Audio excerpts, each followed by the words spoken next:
Welcome back, and now we're going to talk about LIFE, which is a forensic psychiatry project in collaboration with the University of Nottingham in the United Kingdom and Ain Shams University. I would like to talk more about this subject and this LIFE project, but I'd like our guest today to tell us more about what is a psychiatric, forensic psychiatry project, and Mr. Abdel Maksood Malah, and he's a communication manager in LIFE, a forensic psychiatry healthcare joint project. Well, welcome to our show today. Well, good afternoon. First of all, would you define for us forensic psychiatry? Okay, first, it was new for me, even for me when I was starting to work on this project. The forensic psychiatry is a medical specialty that deals with forensic patients who commit violence because of their disease or their forensic patient. Usually those patients are treated at special settings or special departments at the psychiatric hospitals, like here in Egypt at Abbasiyah and Khanka hospitals. And our project mainly working on developing the healthcare service and the forensic psychiatric settings here in Egypt. Okay, you're forensic, so you're dealing with a body after its death. Am I right or not? There's a mistake here. The forensic part of it, because of the violence that is committed by the by the psychiatric patient. Yeah. Here we deal with a psychiatric patient because of his patients, because of his mental disorders, and because of his psychiatric case. He might commit violence crime. He might commit a violence against himself, even like suicidal attempts and so on. Here in Egypt, we had some obvious cases that touched the whole society, like Bani Mazar serial killer, like another one who was Al-Maqawlin Al-Arab bus driver. We have some cases where some psychiatric patients had committed very bad and very violent crimes against people, like children and people who had never done who had never had a conflict with that patient. Here is the reason why forensic medicine comes to this specialty. Would you please tell us more about the project and the means of collaboration with the Nottingham University? Okay, the project, as I told you at the start, is working to develop the forensic psychiatric service. Let me say, here in Egypt, the forensic psychiatric patient could spend the whole of his life inside the hospital, which is not good and which is not supposed to be. Usually there is like levels of treatment. There is a high secure hospital where patients have no access to like everything. They just get the treatment and get prepared to rejoin the society, and the medium level and the low level, so people can be re-included in the society. Here in Egypt, it is not happening. So Dr. Sama Abdel, the director and the founder of LIFE, contacted Professor Birgit Volem, her our partner at the University of Nottingham at the United Kingdom, and started to prepare a proposal for a project funded under the theme of Newton Musharrafa collaboration. It's a fund between Egypt and the United Kingdom, funded by the British Council and the STDF here in Egypt. They applied for the grant, and the project won the grant, and then it started working. We have the majority of our research team is based here in Egypt at Ain Shams University, and the part of our team as well is located at University of Nottingham. Okay, so correct me if I'm wrong. Your work is to collect data about a patient, his psychiatric patient, and he's committing a crime or his violence in a certain way, and you give medicine upon your research on that patient? Let me describe it. We work on the process of treatment and the healthcare service itself that is provided to forensic psychiatric patients. Our scientific researchers, our research team, is working on putting a structure, a modern structure to the treatment service for the forensic psychiatric patients, which will result in a lower budget that is spent on the patients. It will reduce the period of stay of patients inside the hospital. Here in Egypt, patients could spend their whole life inside the hospital. So we have useless people inside the hospital. We are killing killing them. As well as the capacity of hospitals. Here we have a great problem in the capacity. If we work on developing the process itself, we will help in freeing some capacity for patients. Let me say, committed violence crime can cost usually cost $1 million. As statistical results in United Kingdom and Canada. So I'm not sure if we are far away from this average, but it costs a lot. So if we do a lot of if we are able to develop the service, so we can prevent these committed crimes, so we can it will lead us to a more stable society. It will lead us to a more humanitarian atmosphere. Also, we are proud of establishing the first of its kind in the Middle East and North African region Center of Excellence in the Forensic Psychiatric Research. I can take more detail on this later. Now, when it comes to the forensic psychiatry, I understand that a center of excellence is going to be established. So would you talk to us about that center? Yeah, the Center of Excellence is conducting research in the forensic psychiatric field, and mainly in scientific research in violence. As I said before, it's the first of its kind in the Middle East, and we were able to translate one of the almost the most used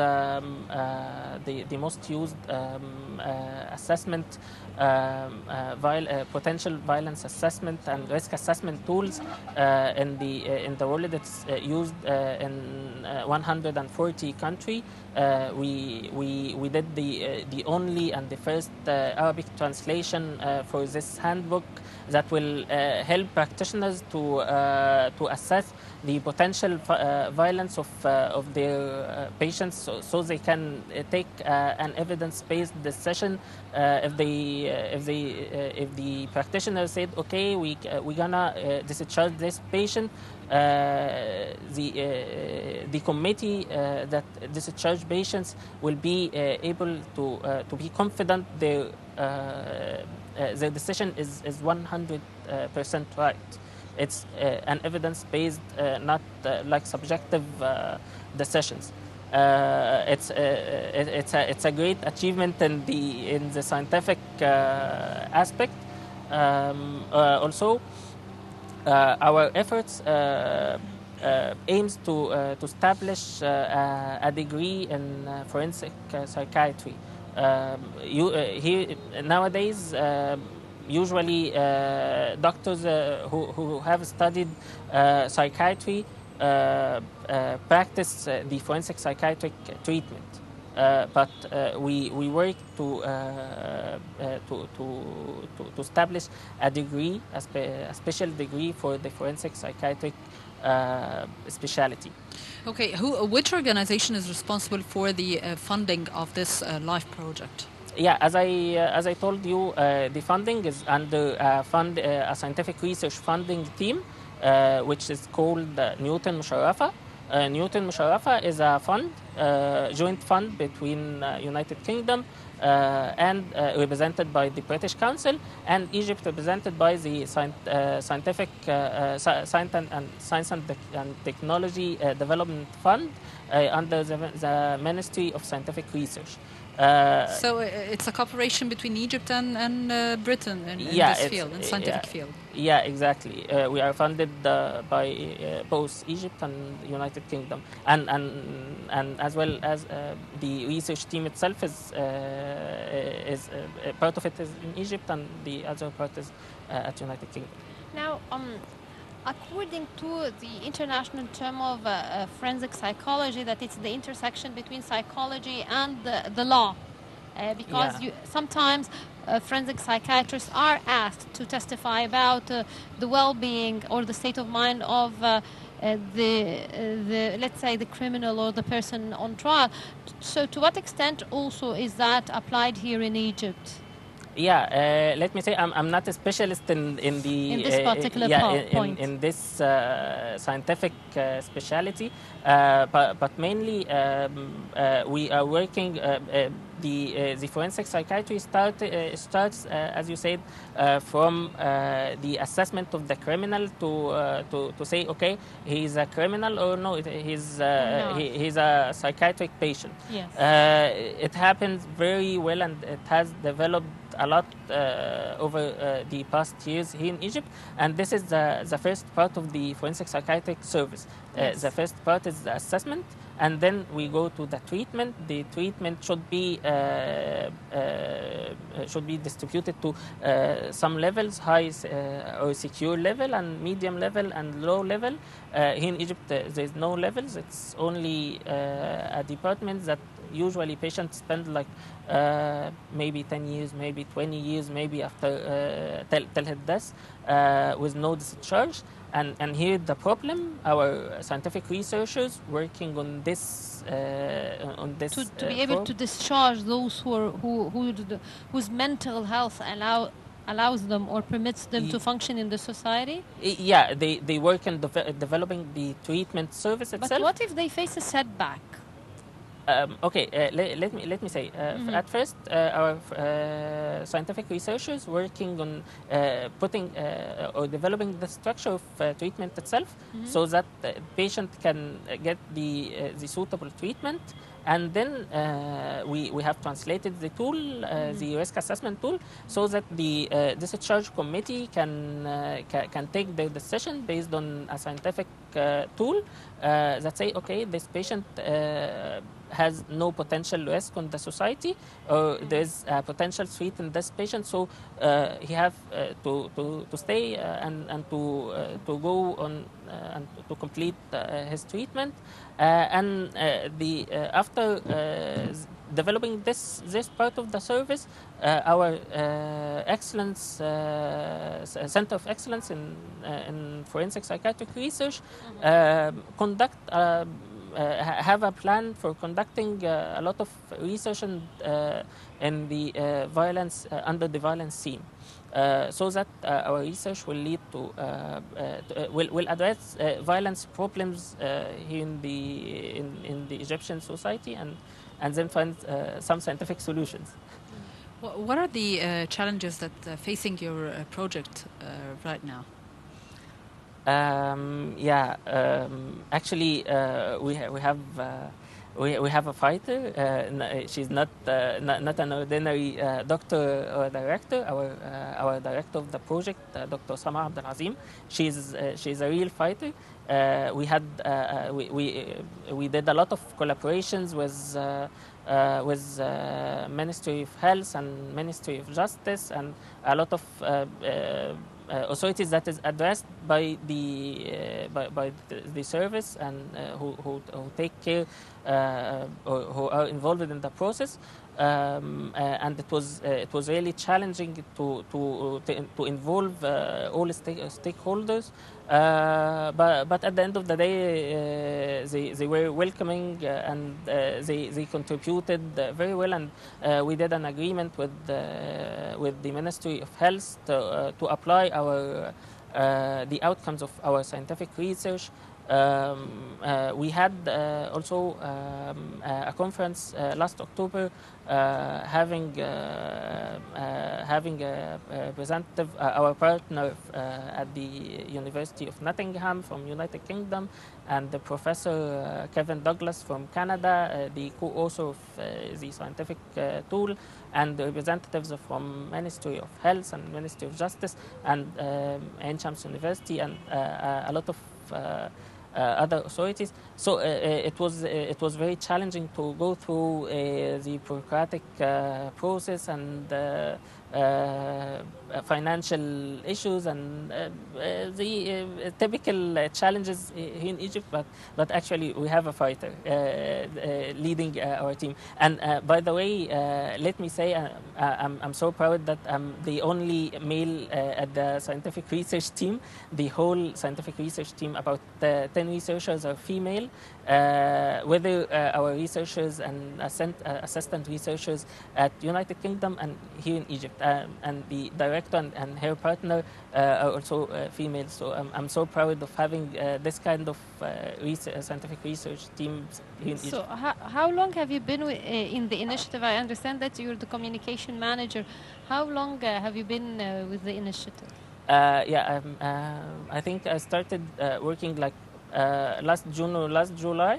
Dr. Sama Abdel contacted me saying, Abdel, Maksood, I need your effort here in our team.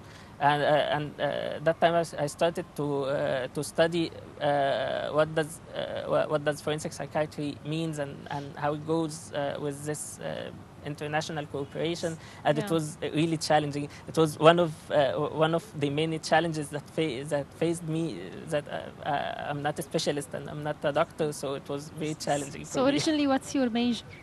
I studied business administration, and my work mainly. I work mainly in communications and media, so it's not my specialty. I'm really away of medicine, but it goes well. It's a kind of challenge for you. It was a nice. Malah, Communication Manager of Life Project, thank you very much for joining us today. Thank you. Thank you very much, sir. And now we will be going to a quick break, but we'll be back for more on our cruise. So stay with us.